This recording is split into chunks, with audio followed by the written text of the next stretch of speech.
y'all. My name is Jasmine Jones, and I am a licensed clinical social worker. And you are now watching Black Girl, a Therapist in the Wild.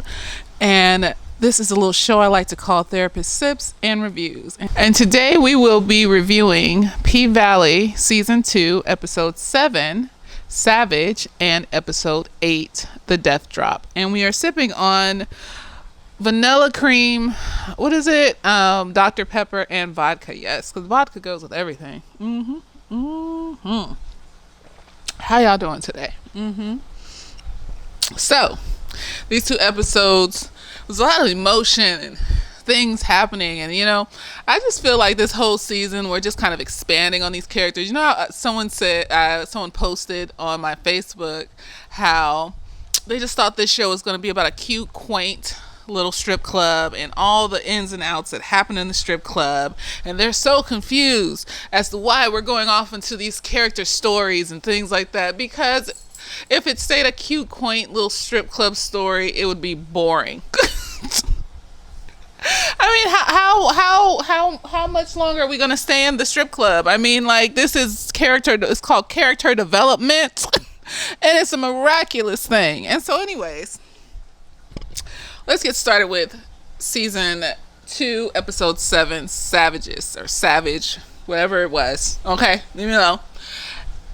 This episode was just heart-wrenching for me. We got, Uncle Clifford over here, his grandma's sick, and she's just out here being the caregiver of the year, just worried about her. Little Murda is like over here being the angel of death to the grandma, just ushering her into her last days, feeding her, baptizing her with the lake water.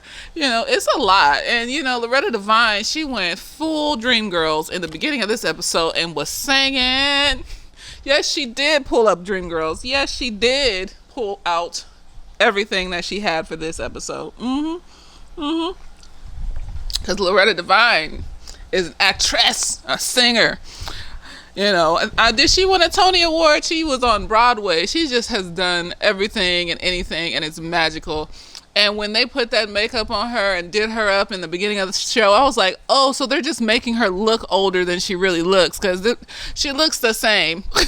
She looks the same as she did in the early 2000s. I was like, okay, see, I didn't think she looked that old. There's nothing wrong with looking old. I just didn't think she looked that old. And I was just like, yes, So throughout this episode, she's slowly just kind of deteriorating. She's seeing her dead daughter, Clifford's mother. She's there to usher her in like the angel of death into the afterlife. Loretta is not, I don't care, Loretta is not ready to go yet. And it's just like, and it just made me think about being a caregiver. Uncle Clifford is out here, taking care of this woman. And there's so much exhaustion and trauma and just a whole bunch of emotional ups and downs that comes with caregiving for somebody you love, because you have to literally sit there, and if you love them anyways, it's even worse if you don't love them, but if you love them you have to sit there and watch this person that you love slowly deteriorate, and there's nothing you can do but just make them feel comfortable as possible. At least if you're caregiving for someone who's on the road to passing. But if you're caregiving for someone who's not, I would imagine it would be even harder, because they have this disability where they need help constantly. And, I'm sure a part of you wants them to not have to suffer at all and have an easier life and all this other stuff. And it's just like, there's a lot of caregiver support groups out there. It would behoove anyone who's a caregiver to look it up, because, you have to acknowledge the trauma that comes with caregiving. It's a traumatic experience to take care of somebody else. And if you don't take care of your mental health, you're not going to take care of the caregivee, the patient. I don't know what it's called. To the utmost capacity that you can, because you're too caught up in your own emotional instabilities. But Clifford is here for her grandmother. And the thing is too, is like Clifford in this episode, there's wordplay going on between her and Lil Murda. And she's talking about how she she stands in the sunlight. She's always out. You can't hide when you're with her. And how Lil Murda can't be who he really is, a queer man. I don't know. He might be bi. I think he's fucked a girl a couple times and shit in this series. So whatever. He can't be himself because, you know, he passes amongst people who might murder him if they found out he was gay or queer or whatever. And so it's like this crossroads they're on. And, you know, Clifford's talking about how it's lonely in the sun. You know, it's fantastic to be yourself, but it's also lonely. And I feel this sense that, you know, in the second episode when Clifford was at his mother's grave praying that his grandmother, or praying that her grandmother wouldn't die. And it was just like, I had an epiphany. It wasn't much. It wasn't all that, but it was probably obvious. But I just felt like if Clifford's grandmother dies, she will be truly alone in her own self, in her own heart. She will feel like she's alone. Yes, she has the girls at the Pink. Yes, she has an occasional Lil Murda to come around and fuck around with. But the person that's near and dear, that sees her for her, doesn't question her, and has always loved her and supported her, it doesn't seem like she has anyone else like that in her life. Now, you know, the girls at the Pink, I think they do love and support Clifford. I think they care about her. It's just when you have been through so much and been so isolated, you know, you don't trust nobody. You don't believe in that shit. So I just feel that if Clifford ends up losing her grandmother, I'm sorry. I'm so sorry for mispronouncing her pronouns and things, and I apologize. But if Clifford ends up losing her grandmother, it's gonna be some bullshit. She gonna fall the fuck apart. And Lil Murda, he's there, but he's not gonna be there like that. You know, Lil Murda trying to do his music thing, and I don't know. I don't think he's gonna come out the closet. I don't think that's gonna happen anytime soon. Anyways, I don't think he's willing to walk down a red carpet with Clifford on his arm. So that's what we're talking about. That basically he would have to be ready to walk down a red carpet with Clifford on his arm, proudly do that, proudly. And I don't know if that's gonna happen. So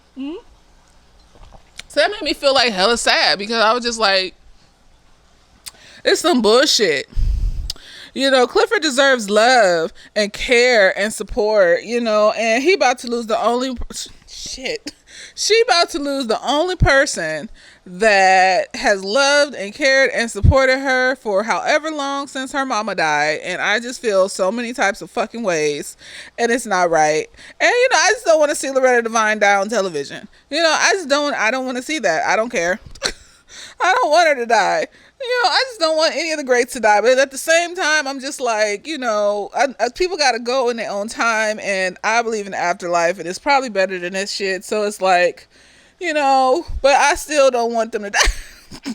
I'm in a weird place right now. So, yeah. So we got like grief.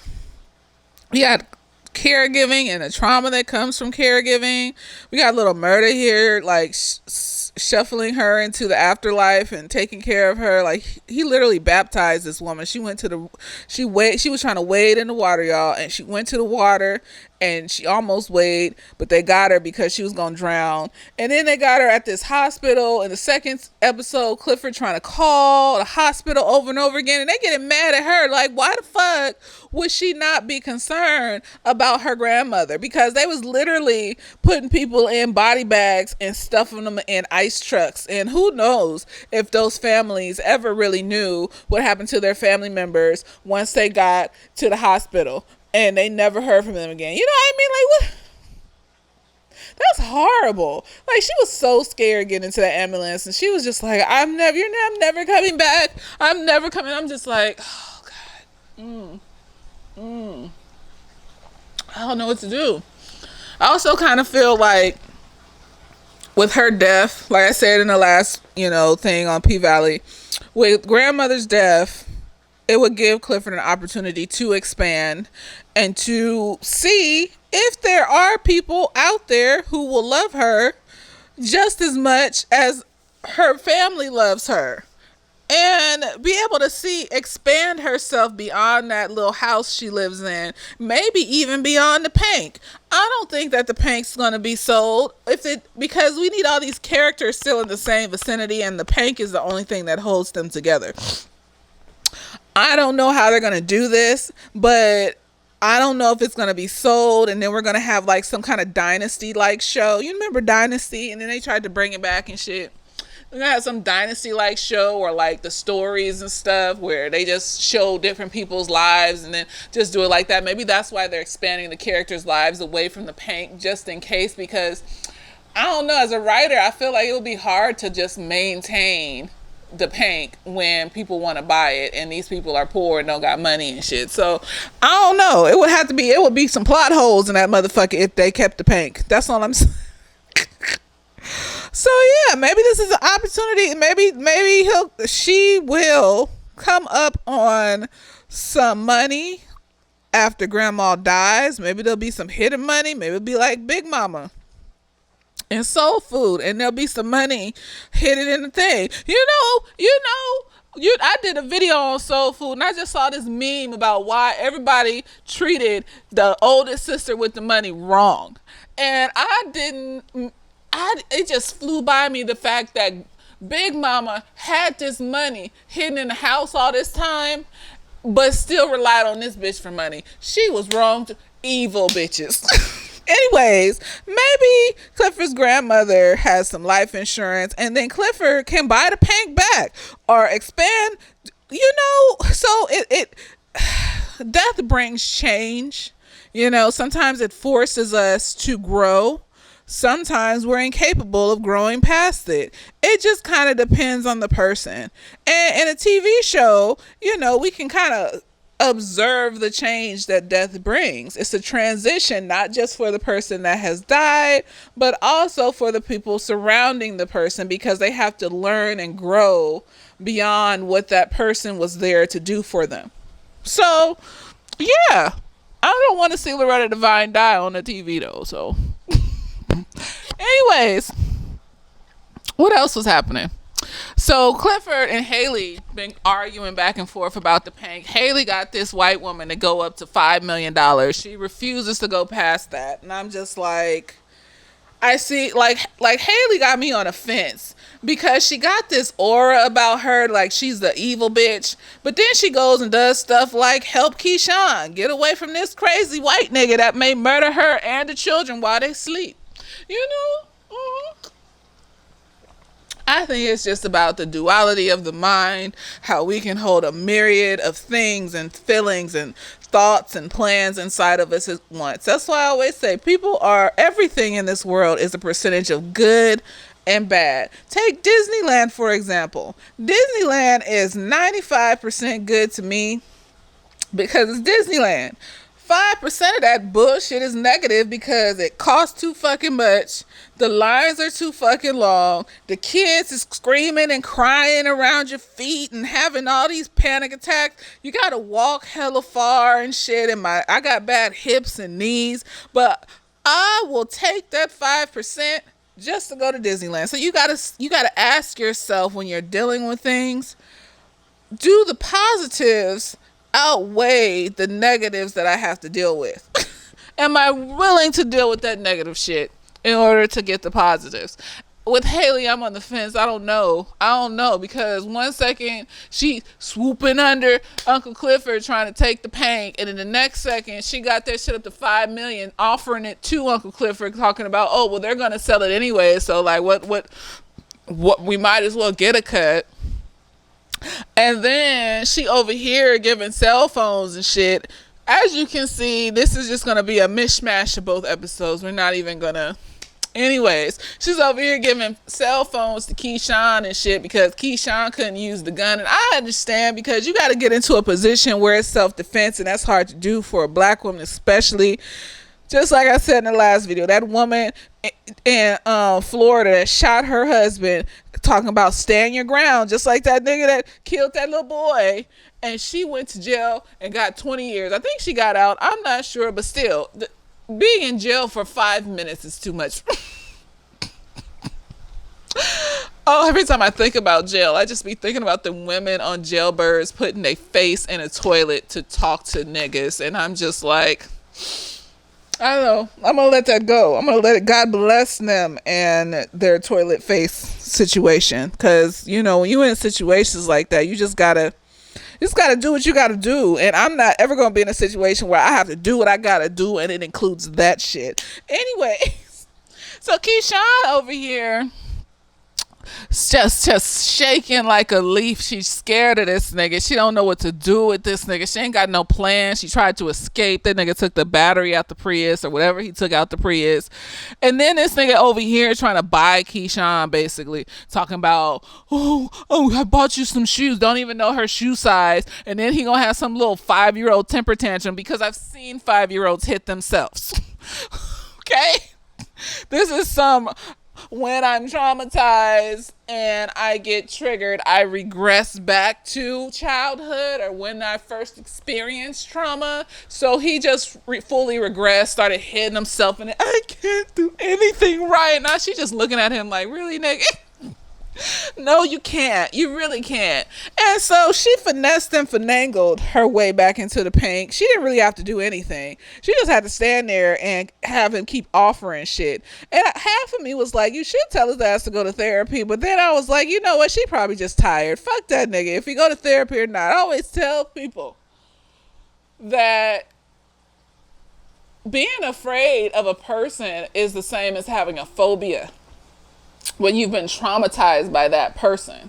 Now you can go get hit, like let's say there's someone that's beating their wife or some shit, and she leave him, divorce, gone, cold turkey, cut that nigga off. He could take 5 or 10 years, go to therapy, fix himself, work on everything, heal. They walking down the street and then see each other on accident, you know. And he may want to rekindle something. It is completely in her right to be highly afraid of him, no matter how much he's healed, because that's what phobias are. And she does not have to get over that phobia. I always say with a phobia, if it's not in your life on a regular basis and it's not hindering your functioning, you don't fucking need to heal from it. I don't like worms. I don't like snakes. I don't interact with that shit. I don't have to. I don't have to heal from that if I don't fucking want to. And survivors of abuse don't have to heal enough to the point where they will want that person back in their lives. They don't have to. It's their decision because it's their brains, because they're individuals and they can make decisions for themselves. And you just have to accept that they've made decisions for themselves.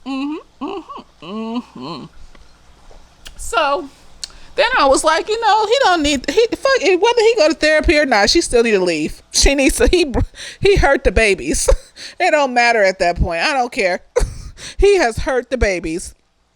And so Keyshawn's shaking and shivering and scared and don't know what to do. So Haley come up with this plan where Keyshawn's going to headline the opening night, and she going to let her have all the money on the floor, and she going to take that money and disappear with her babies and never look back. It's a good plan. I like it. But this nigga took the battery out the Prius when she was about to disappear. For all we know, this nigga going to be there on opening night, waiting at the door, waiting at the back door, whatever. He going to be waiting somewhere, bitch. And so who knows what's going to happen with that. But yeah, so that was the plan with her. And then who else?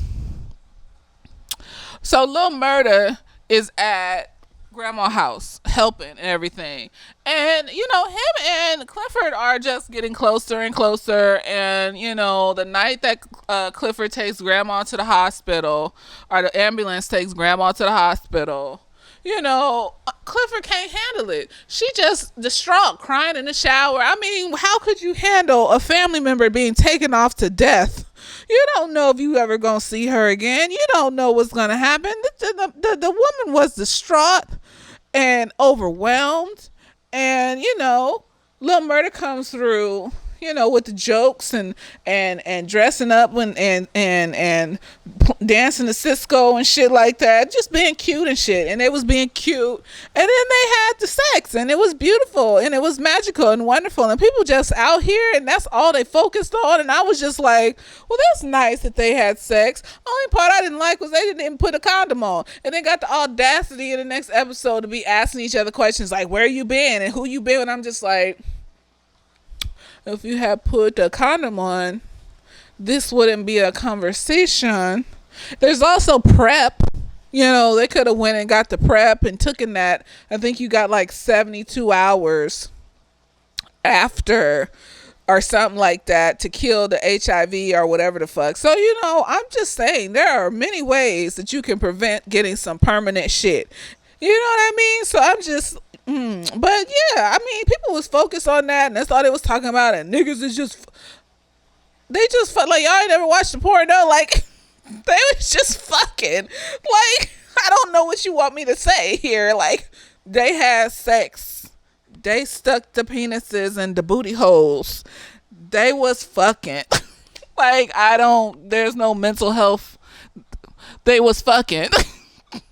It's like, okay, I'm glad they got back together, but it's also on this limbo situation where they may not even stay together because, Clifford got it all up in her nose when Lil Murda was making all these promises about having her out in the open and we gonna be with each other and everybody gonna see. And now Clifford wants that, and she's not willing to give up that want. And, she may not have it with Lil Murda, or she might. Who knows? Hopefully she doesn't back down from what she wants, though, because a lot of people just be giving up what they want and taking like crumbs and shit, and it's not cute. I don't care. And so they fuck, and then let's see.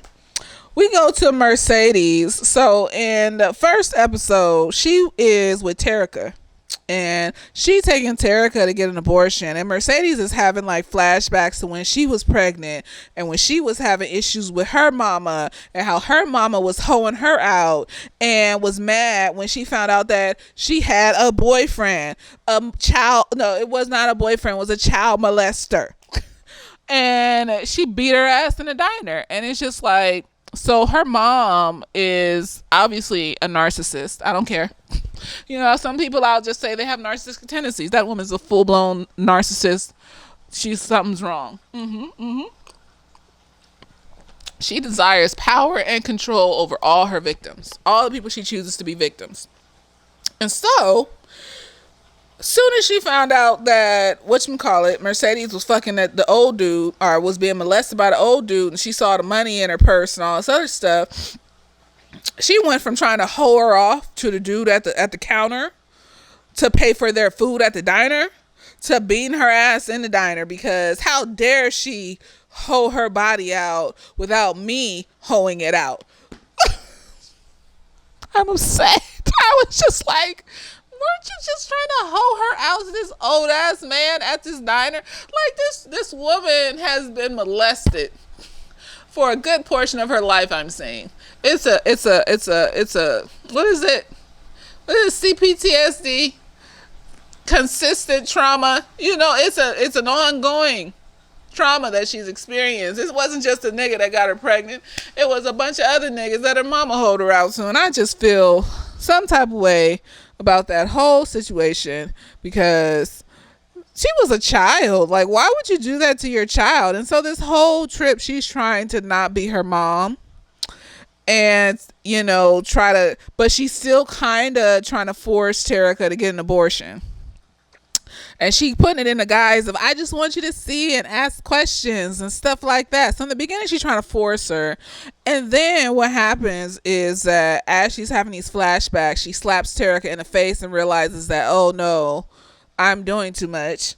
And then, after talking to the woman, and then they go out to eat, she's thinking about it, and she just realized, I need to let her make her own decisions, because my mama didn't let me make decisions for myself. And so that's what she did. And that's why she gave Terica the keys to the car and said, you decide what you want to do about this baby. Terica was on the fence because it was some little boy, good, some man, grown ass man didn't molest her. It was just childhood experimentation. They think they're in love or whatever bullshit. When she turns 25, she'll realize that, oh, what a silly 14-year-old I was. Oh. So no extended trauma there. So that's good. So she decides to get the abortion, and Mercedes is just cheesing out the window, trying not to make a big deal out of it. Because when you want somebody to do something, you got to make them think like it's their choice. I mean, it was her choice, but at the end of the day, it's kind of like she took her to the pool and showed her like this woman that had 3 kids. She took her to the abortion office, and then she saw her baby. She didn't know what to do. I don't know what I would do if I saw like it's one thing when it's a ball of cells. That was a full. Are they that big at 14 weeks? See, but for me personally, abortion was never a choice for me, because it feels like I'm killing a baby for me. For me. Now, I think other people need to have choices for their own bodies and stuff like that. But you shouldn't, you shouldn't invalidate people that feel like they're killing their baby, because that's what happens to some people when they do go through with the abortion, and they're wondering why they're sad and they're grieving, and they can't validate that grief because everybody's telling them it's a ball of cells. Well, y'all, it don't feel like that to them. And every time you tell them it's just a ball of cells, their emotions aren't going to match with those words. And so they're going to shame themselves and shame those. Like, if you feel like it's a baby that you kill and grieve for it, do a memorial ritual, see it as your ancestor that's now looking down on you and helping you. Whatever you need to do to get those emotions out. And other people that don't see it as a baby, don't shame people that do. They need to grieve. An abortion is traumatic. That's a traumatic experience, and everybody experiences it in a different way. You got some bitches that's over here getting 15 abortions and posting on Facebook like they taking Tylenol or something. And you got other people over here that just get it, they get an abortion and, they just go about their day, but they're not out here like getting 15 of them. It's just, it happened. It was an experience. They move on. And then you have some people that are severely traumatized, most likely a lot of times because they feel like they killed their baby. And yeah. If you feel that way, you shouldn't be in denial about it. You should just grieve. Just grieve. But for me personally, I couldn't do it. It would be too deep. It would be too deep. I would fuck me up emotionally. I don't know. That's why I'm glad I never got pregnant young. I never got pregnant without planning. I have never been pregnant. But it will be nice one day. And now I can plan it and it'll be nice. But yeah, stop shaming people for the choices that they make or that they don't make. That's none of your fucking business.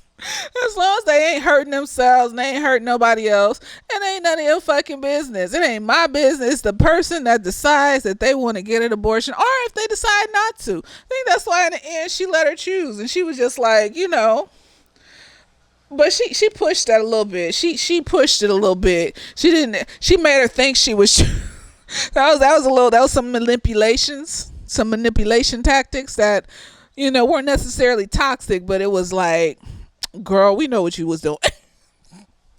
So she got the abortion and she laying on her mama lap and she just reminiscing and shit. In the next episode, what's her name? Her fake mom finds out that she got the abortion because she's 14. And even if you think kids won't tell on you or say things, they do, especially if they love the fuck out of you. They will tell you shit. So I don't know what y'all got these kids keeping secrets. Adults shouldn't have kids keeping secrets. They're children. If you don't want them to know, just don't let them know. Don't do things with them that they would have to keep a secret. You know what I mean? So she told her fake mom. And she mad and talking about, well, we stand up to our responsibility. You didn't want to take care of no baby. I think all that was a front because she didn't want to take care of Terica. She wasn't strong enough to say no. So the fact that Terica went and took care of her shit and came back, I think she was just putting on a front because she think that's how she's supposed to be. I think it is. She wasn't gonna take care of no other baby. She was done with after Terica. She was like, I didn't even want her. And that was an honest Freudian slip from a drunkard. Yes, it was. Yes, it was. So she didn't want to take care of no fucking baby. So she putting on the front, talking about, oh, we take care of our responsibilities. We don't just don't throw them by the way. And she was like, bitch, you is an alcoholic. Ain't nobody taking care of no babies. What is you talking about? So Terica, of course, loves her fake mom. So she decides to go with her fake mom because, she love her and shit. And when kids love somebody, kids will just love you and unconditionally and shit and stuff. Be like dogs and shit. Like you can beat a dog and it will come back to you and love the fuck out you. Same as kids. They will think it's their fault and they don't know why mommy or daddy or whoever is so mean to them. That's why I like cats. You do a cat wrong, that shit, they will run from you and you will never find them. They'll come out of a corner to eat real quick and then go back and hide in their hidey hole. You can't beat on a cat. You can't. They will immediately stop loving you. I feel like I earned my cat's love. I took hard work and dedication and patience. I still don't respect some of her boundaries because I'm a little bit of an Elmira in this shit. So but it feels good when you earn somebody love, like you just was yourself, but you also like respected them. That's all it is. That's all it takes to earn someone's love. Just be yourself and respect them as who they are, and then it works out. It works out sometimes, And if being yourself means that you're a decent, respectable person that doesn't hurt other people or things or stuff, that's even better, because if you are one of those people that hurt things and stuff and want to control the world, that's not you. That's a mental health issue. Anyways. Oh, God. Oh, wait a minute. So anyways, so who else was in this show?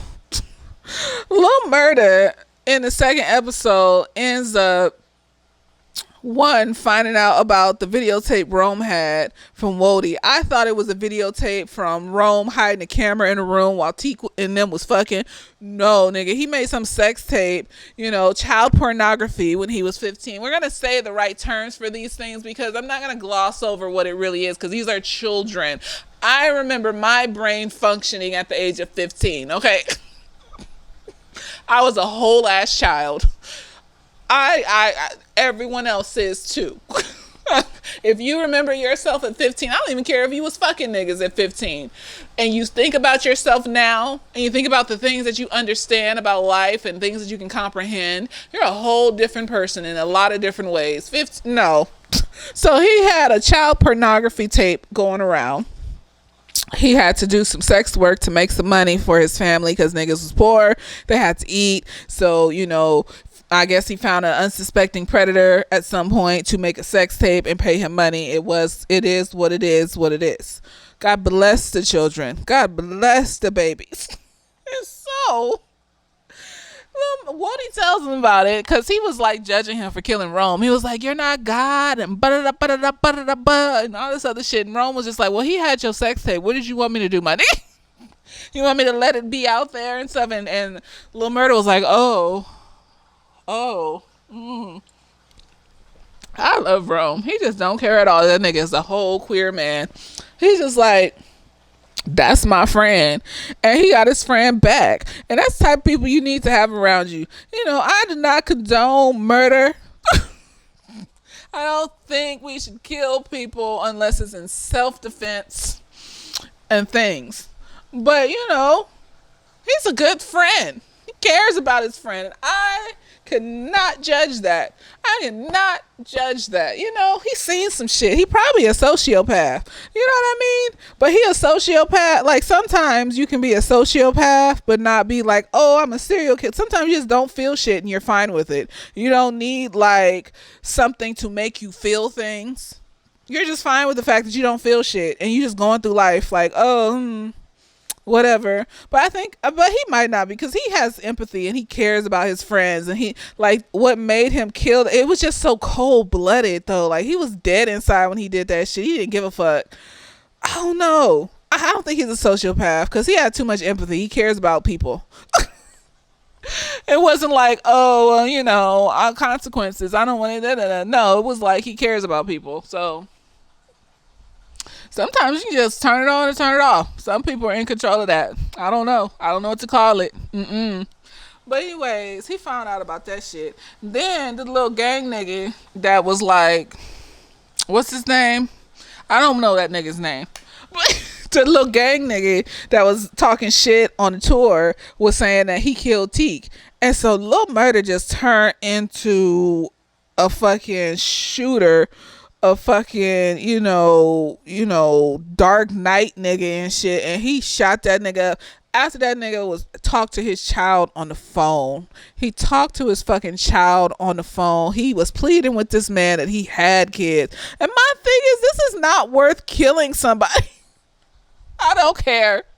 I don't care. Like, what Wody did was to keep Lil Murda from potentially getting murdered, because when you in that lifestyle and people find out that you like penises and shit, they will kill you. And then he tried to rape Keyshawn. So this man is genuinely causing harm to his loved ones. So, this nigga was just bragging on the internet. See, I just feel like niggas need to get their emotions under control. Like, with Wody, this nigga could have did some shit and kept doing shit to cause harm to his loved ones. That could have ended up with his loved ones being dead or even worse things happening. Wody did what he had to do to make sure Lil Murda wasn't outed and murdered and ended up in the Mississippi somewhere floating. Okay? This nigga Lil Murda murdered this nigga for talking. Nigga ain't done shit to him. Ain't killed nobody he loved. Ain't threatened to kill. I mean, I think he did threaten, but this nigga wasn't gonna do nothing. This nigga was all bark and no bite. Rome was biting niggas, okay? He was doing it in a sneaky, underhanded, bitch ass way, but he was biting niggas. This nigga was over here barking. You can't, I know you saw. See, when we've been traumatized, sometimes we do impulsive things and stuff. I know you saw your friend kill himself and shit like that, and you was sitting there in the car, and how dare this nigga claim to have killed your friend and shit like that. But you know what? I can't expect a certain type of emotional stability and growth if people ain't there. And so if you raised in a certain environment and you're used to revenge and killing and all this other stuff as a form of communication of your feelings, that is going to be your knee-jerk trauma reaction. And so it's not okay. I mean, I understand it, but it's not okay. I don't condone it. He didn't have to kill that nigga. That nigga was walking home. That nigga was brave to be talking all that shit. And he didn't think he was going to die. He didn't think he was going to die. He was just like talk because he's all barking no bite. So he was just talking shit. It's not funny. I'm just... Oh, gosh. So he was just talking shit. Walking home in the dark, and I'm just like, he just walking home in the dark, and this nigga came up and said, I'll tell your kids you said goodbye, or some stupid shit. I don't fucking know. Shot him up 40 times. 40 years. Shot him up 40 times and left his ass on the ground. And then, so Mercedes been fucking around with that fine ass nigga Maine. And I guess his friends are part of the gang that the dude's in. I don't fucking know. So now there's a war or some shit. They running to find out who killed him or whatever. Lil Murda walked off though, so who knows if they know. I mean, the streets talk though, so if anybody saw his ass. And so she been fucking around with this nigga Maine. This nigga is fine. This nigga is gorgeous. You know, I like them big, tall, strong niggas. Just lift you up like a princess and carry you off into the sunset. You don't leave me the fuck alone, bitch. That nigga is gorgeous. Oh, Him and Diamond over here fucking the big booty bitch and shit, and then Keyshawn walk in and he just heart stop. He still love that bitch. Anyways, Maine is magical and he trying to get at Mercedes, and Mercedes is just like, I'm not looking for, because she know Maine is just some hoe off the street trying to fuck. He say nice things. I'll be there for you. I'll take care of you. I'll do the but she ain't dumb. She been dealing with these niggas saying and promising and bullshit since day one. And the thing is that when she first talked to him, he had recently got out of jail. And she talking about how, or he was like, you could have visited me. And she was like, well, I tried to call twice. And he was like, oh, well, ain't nobody talking in there. As many niggas that get caught because they made phone calls talking about the shit that they did. You couldn't pick up the phone. Why would I visit somebody that ain't gonna answer my phone calls? You know how far jails be from civilization? Like, sometimes you gotta drive hours to get to a jail. I don't know the differences. Jail, prison. I'm assuming he was in prison. It sounds like it's the bigger one, and the jail sounds like county jail, like where drunks stay for the night and shit like that. And then like the prison sounds like, I don't do crimes and I'm not aware, but I should know because I watch like jail shows and documentaries and shit. But I don't know. I think the prison is the big house, and then the jail is like that place where people go when they spend the night at jail and shit like that. Are they waiting for they like whatchamacallit, they bail and shit. So anyways, she don't want that. She don't want no hoe. She wants to be, I don't know if she wanted to be loved. I don't know what, she don't want that. I think she want to be loved. She giving off this vibe of, I want to be loved. Yep. And so, that's what's happening with Mercedes and Maine. He got up and left. He was all like, well, I hope you find what you're looking for. And I was just like, you nigga. Oh my gosh. and who else? Oh, so we got Russian roulette, and Whisper. So roulette been trying to get Whisper to fuck around with this nigga. This nigga just want to eat her pussy or whatever. So they get a little hotel situation. Whisper having bad feelings about everything because she like psychic and shit. But she go through with it, and the nigga eat her pussy out, and it's not great. He doesn't know what the fuck he's doing. And while Roulette is in the bathroom playing Candy Crush, I can't be mad at her. Right? She insisted on staying in the room. I really thought it was gonna be some Players Club shit. I really thought this bitch was about to get this girl raped. I was like, oh, what if 5 niggas jump in the room like in Players Club and this girl get raped and shit? Oh God, don't let that happen to this poor girl. Like, she seemed kind of airy fairy and like not paying attention, but can still be easily talked into shit because like she still got some work to do on herself. And so I was just like, but that's not what happened, and she didn't even have to fuck that nigga, so that's a positive, And then she did some LL Cool J shit. What is that movie where he had that gun in whatchamacallit's mouth? Not Mekhi Phifer, the other one that kind of looked like him. And he was going like this, and that it was that movie where that nigga, I'm gonna put a little thing, that nigga was undercover in the gang, and he was like a specialty undercover agent or whatever. And so this was his next undercover thing. And he was gonna catch the big boss and shit. And it was LL Cool J, and he was the boss of the gang or whatever. And he had to stand there and watch him put this gun in this nigga's mouth and make him So she was doing that type of shit. And I was just like, is she gonna shoot him? Like, Roulette got some stuff going. I was just like, oh shit. She out here pulled the gun out because nigga wasn't trying to give them they full amount. Mm-hmm. And then did some Russian roulette shit. Found out at the end of the episode that there was a bullet in that gun, that she could have killed all of them niggas in that motherfucker. And she started like just shooting the gun like pow, pow. She was like, I don't care. I'm great friends with death or some shit she said. And I was just like, ooh. Fuck wrong with her? Like, it was like no emotion there. I was just like, that's a little sociopathic. I just want somebody to be a sociopath. I mean, does she care about Whisper, or was it the principal? I don't know. See, that's the key. Does she care about Whisper? Does she have empathy? Does she feel bad? Or is it just the principle? Like, how dare you, with my object of monies? I don't know. That's the key, because the way she was holding that gun, she didn't give a fuck.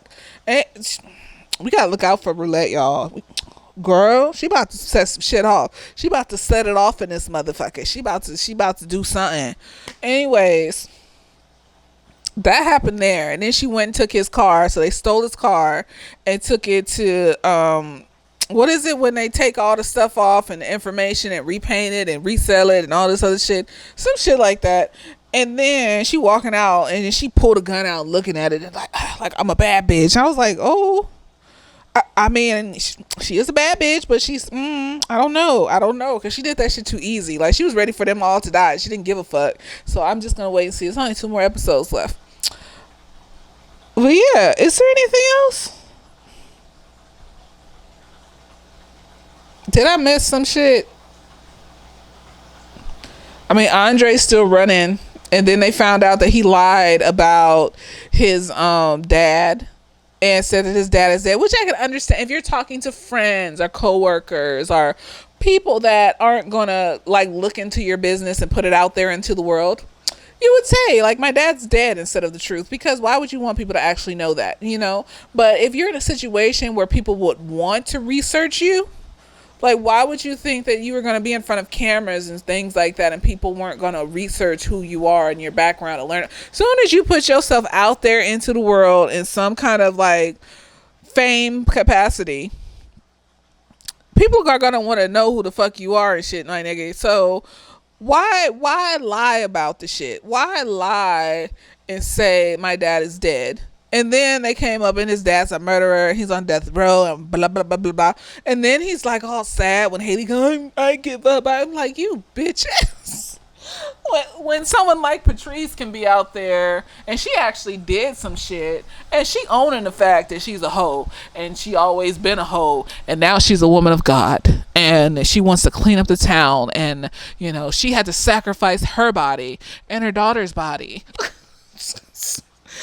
to get to where she is now and clean up the town. And I'm just like, people just gonna fall for this shit. Them woke narcissists where they say all the right things, but they're just like trying to like manipulate you and shit, and you're just wondering why they seem off even though they say all the right things. That's what the fuck she. And then Corbin Blue come out of the blue. He want to pay her off. He want to pay Patrice off because Uncle Clifford told him that she only responds to money. So it's up in the air what she gonna do. Either she gonna put Andre on Front Street and become mayor. See, she's impulsive, so she might just take that money. But here's what I would do. I would research how much a mayor gets paid during their tenure or whatever, and then if they get anything residuals after their mayordom. And then I would compare that to what Corbin Blue is willing to pay me. Because if I win the race, then I could potentially get a lot of money. But if I don't, are you going to pay? You know what I mean? Shit. But she's impulsive, so she's probably not going to think this through. She may just take the money. Who knows? I don't know. I think Patrice might win this, but then will she close down P Valley is the question. I don't know. See, I don't know. But anyways, Andre's little bitch ass.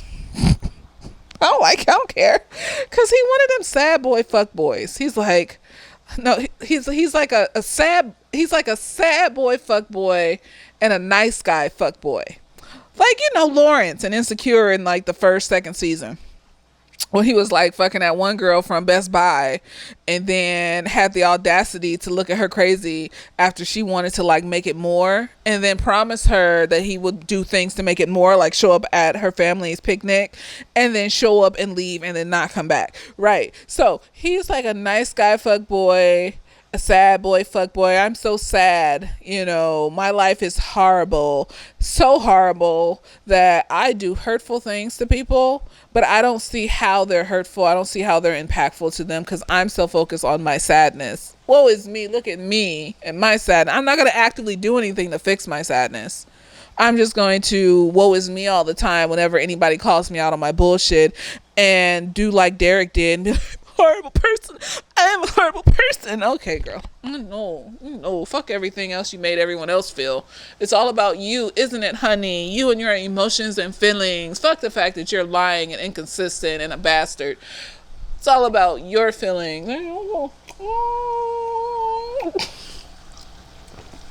And so, anyways, he's sitting here talking about, oh, I give up. And then Haley's like, she got to be the one to come up with ideas. So she playing him like a fiddle. I purely and surely do believe she's manipulating that man. That she is taking him because he's too soft and weak and bullshitty. She only cares about this election and she's trying to get her money. That's all that's happening here.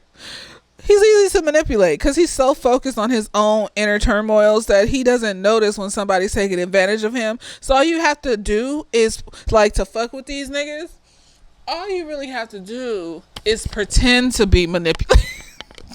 Which is what she's doing. She's pretending to be manipulated.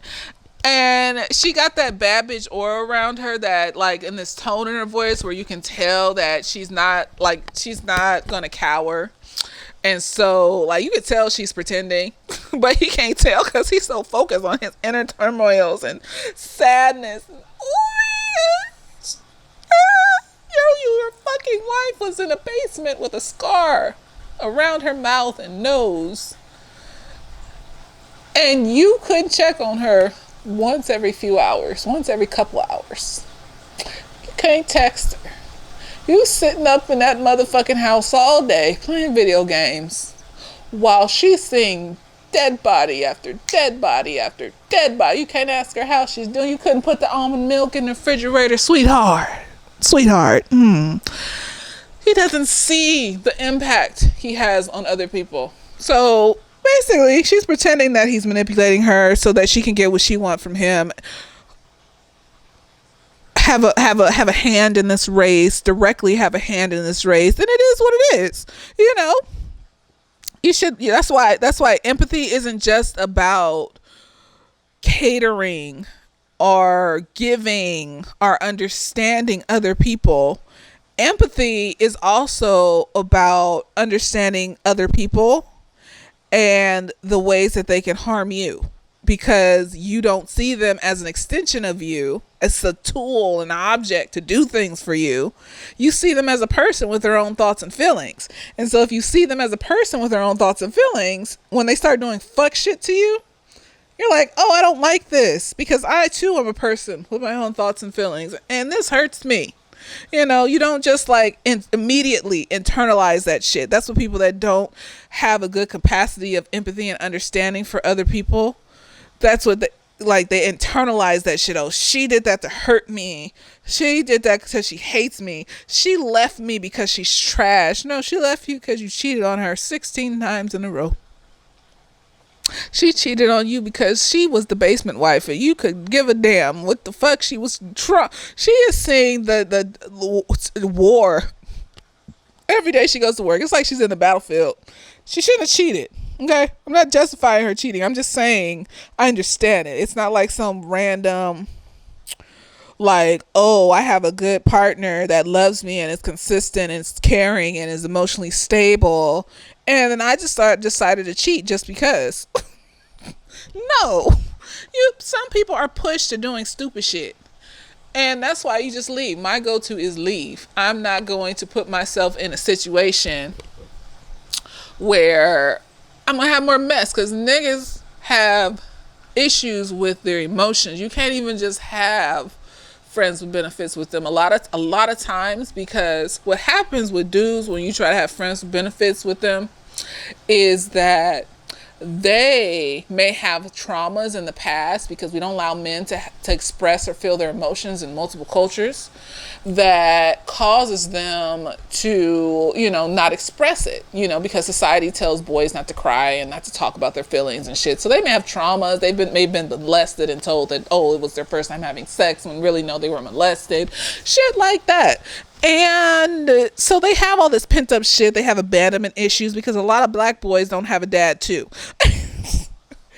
And so when you are in a friends with benefits situation, you have to be okay with giving. autonomy and letting the other person be truly free to do what the fuck they want to do. With set rules and boundaries for just courtesy's sake and things like that. But for the most part, they're still their own person. They can do what they want to do. They can leave at any time. It's whatever. And a lot of dudes can't handle that because they have abandonment issues. And when a woman is not attached to them at the teat, wanting to do and be everything for them, even if they are acting like they don't care, then something's wrong here. I don't know. What is, you're supposed to be attached to me with your vagina and with your heart. Even though we start off as friends with benefits, because that's what the TV tells me. That's what black women have been told for decades, that we have to struggle for love. So some of us will pretend to be in some shit that we don't want to be in, just to see if it'll turn into some shit. So, I can't cheat because niggas bring mess to your life when you're not emotionally attached to them. A lot of times, I don't have that energy. I do not have that fucking energy. No. So, I don't justify cheating. It wasn't good. It wasn't a good decision to make. Leave his ass. Separate. Do some shit. Do some other shit. But at the end of the day, in this situation, I could see what pushed her to make some impulsive, dumbass decisions, because it sounds like it's happened a few times, but if you're the basement wife and this nice doctor at your job, where you're a doctor too, is constantly showing you care and comfort for the things that you're seeing, and you go home and your husband is treating you like the basement monster. Oh, he sits upstairs and plays video games. Yes, honey. So, but then it's like I said, when you're so focused on yourself, as Andre is, he didn't care about his wife was in the basement. He thought that she could just push through that by herself. He doesn't see that Haley's taking advantage of him or using him, because he's just focused on his own gains and his own feelings and his own emotions and all that, blah, blah, blah, blah. So it is what it is. You set yourself up for that because you refuse to think about your impact on other people. You get what you get. I can't. So anyways, I think that's it.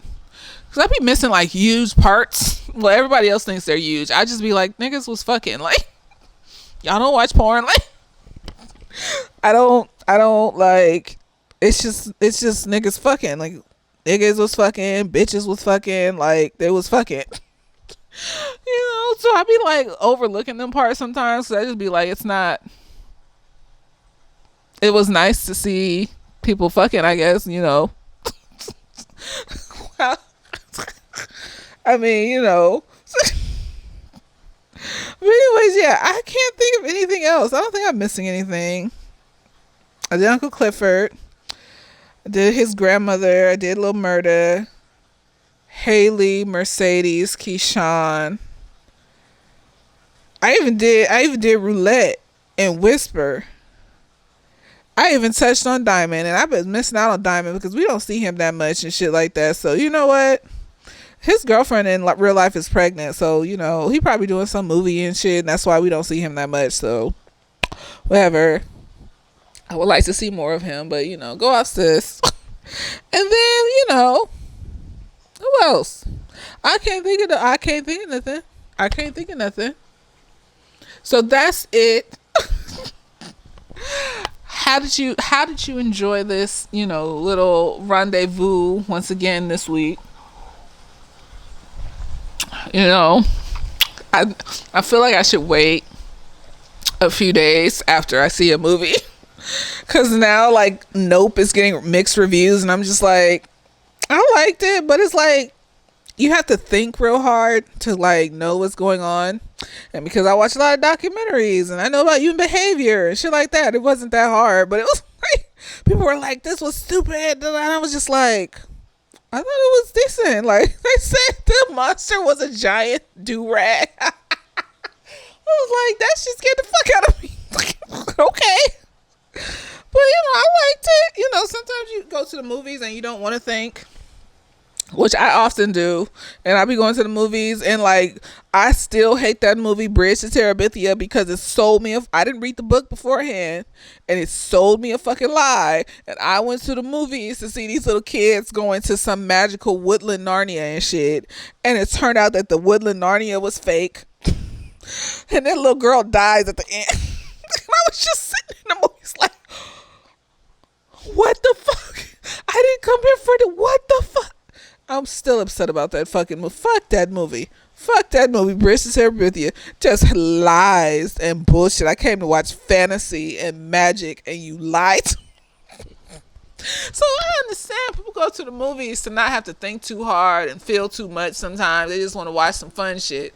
And, you know, Nope wasn't that.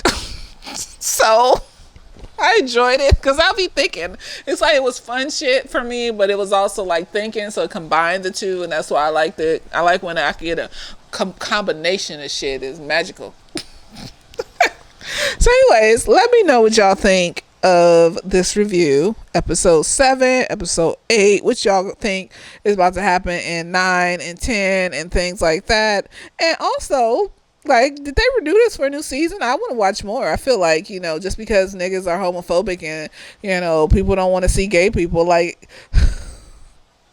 I was watching Buzz Lightyear today, and like people were hella mad because there was like a gay couple in there, and I watched it, and they literally were on screen for like 2 seconds. Like every time he would come back to the planet, and they would do like this weird ass montage where he would open his friend's door, and then there was his friend with her wife, and then they would close the door. And I was just like, and I was just like, so people were mad about this.